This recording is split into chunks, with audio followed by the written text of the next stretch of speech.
Assalamualaikum warahmatullahi wabarakatuh.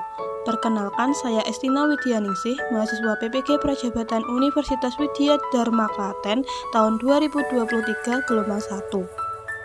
Pada kesempatan ini, saya akan menyampaikan kampanye praktik baik untuk memenuhi tugas ujian akhir semester mata kuliah Perspektif Sosio-Kultural dalam Pendidikan.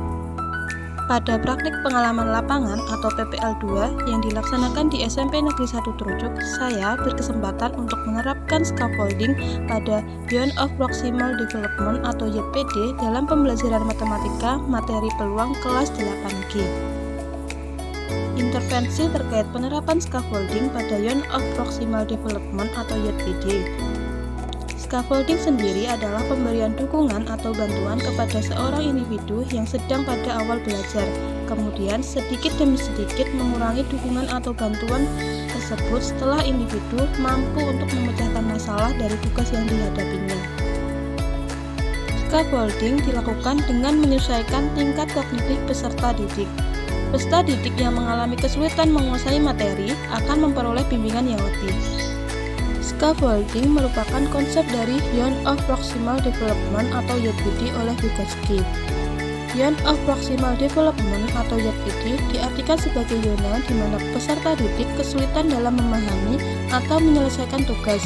Namun, kesulitan tersebut dapat diatasi dengan bantuan dari orang yang lebih mampu, seperti guru atau melalui kerjasama dengan teman sejawat yang sudah mampu. Scaffolding diberikan pada saat peserta didik berdiskusi menyelesaikan tugas yang terdapat pada lembar kerja peserta didik atau LKPD. Guru berkeliling menghampiri setiap kelompok untuk memberikan bimbingan dan memastikan bahwa setiap anggota kelompok saling membantu berpartisipasi dalam menyelesaikan tugas. Penerapan scaffolding dilakukan di kelas 8G pada materi peluang, submateri frekuensi relatif, menggunakan pendekatan culturally responsive teaching, model problem-based learning, metode diskusi dan presentasi, serta media pembelajaran berupa uang logam, dadu, dan spin makanan khas daerah Klaten.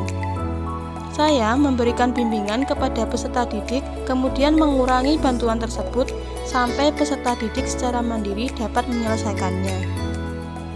Aktivitas yang dilakukan dalam penerapan scaffolding diantaranya sebagai berikut. Yang pertama, melakukan pengelompokan peserta didik berdasarkan hasil tes diagnostik. Yang kedua, memberikan tugas kepada peserta didik secara berjenjang sesuai taraf perkembangan peserta didik. Yang ketiga, memberikan bimbingan kepada peserta didik dalam aktivitas belajar dengan menggunakan metode scaffolding. Yang keempat, melakukan evaluasi dengan peserta didik terhadap pembelajaran.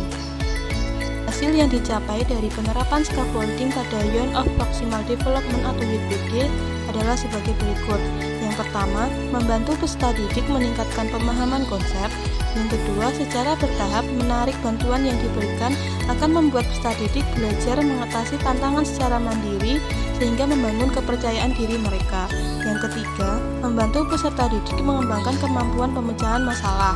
Yang keempat, meningkatkan motivasi belajar peserta didik karena merasa didukung dan diterima. Kelima, murid terlibat aktif dalam kegiatan diskusi. Selain itu, peserta didik juga berani menyampaikan hasil diskusi di depan kelas. Pembelajaran dan replikasi dari penerapan scaffolding pada Beyond of Proximal Development atau YPD dengan menggunakan media uang logam, dadu, dan spin makanan khas daerah membantu peserta didik memahami materi lebih baik karena memberikan pengalaman yang nyata bagi peserta didik sehingga mereka dapat mengaplikasikan pengetahuan yang telah dipelajari ke dalam situasi baru dan berbeda. Dengan penerapan ini, diharapkan peserta didik dapat meningkatkan potensi maksimalnya hingga mencapai tujuan pembelajaran. Sekian, terima kasih. Wassalamualaikum warahmatullahi wabarakatuh.